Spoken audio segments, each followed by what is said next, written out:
Welcome to Geetha CC சமையல்.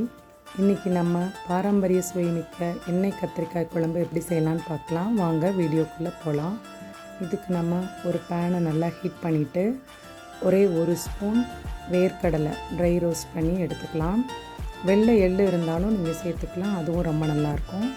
இப்போது சுத்தம் பண்ண கத்திரிக்காயை காம்பு நீக்கிட்டு தலைப்பகுதியில் ஒரு எக்ஸ் வடிவத்தில் வெட்டிக்கணும் இந்த மாதிரி. அப்புறம் தேவையான அளவு எண்ணெய் ஊற்றிட்டு கட் பண்ணி வச்சுருக்க கத்திரிக்காய் ஒன்றா சேர்த்து நல்லா வதக்கிடணும். தோல் சுருங்குற அளவுக்கு நல்லா வதக்கிடணும். கத்திரிக்காய் நல்லா பிஞ்சாக இருந்ததுன்னா நல்லது. இந்த மாதிரி தண்ணி தெரிச்சதுன்னா ஒரு மூடி போட்டு மூடிடலாம். கலர் மாறிடுச்சு பாருங்கள். இன்னும் ஒயிட் கலரில் இருந்ததுன்னா ரொம்ப நல்லாயிருக்கும். அவ்வளோதான், வதக்கியாச்சு. இப்போ எடுத்துடலாம். இப்போ கிரேவிக்கு தேவையான பொருளை சேர்த்துடலாம். சின்ன வெங்காயம் ஒரு 12 to 15 சேர்த்துக்கலாம், இது நல்ல டேஸ்ட் கொடுக்கும்.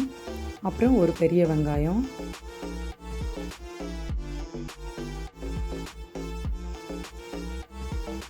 இப்போது ஒரே ஒரு துண்டு இஞ்சி கட் பண்ணி சேர்த்துக்கலாம்.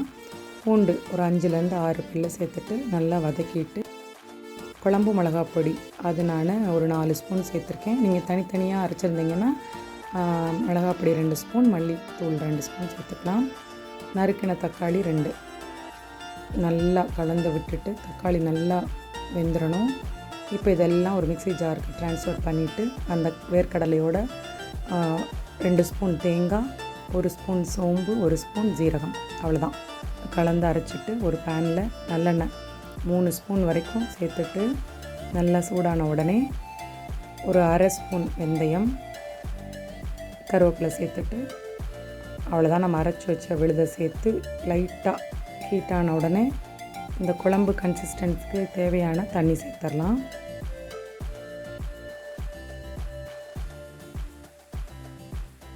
கொதித்த உடனே அரை டீஸ்பூன் மஞ்சள் தூள் சேர்த்துடலாம்.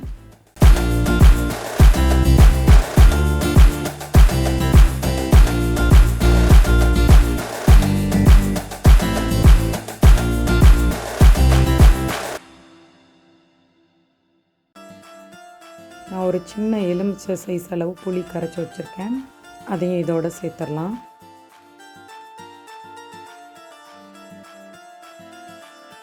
இதுக்கு தேவையான உப்பை சேர்த்துட்டு ஒரு 2 மினிட்ஸ்க்கு அப்புறம் இப்போது வதக்கிய கத்திரிக்காவை சேர்த்து ஒரு 5 மினிட்ஸ் கொதிக்க விடலாம்.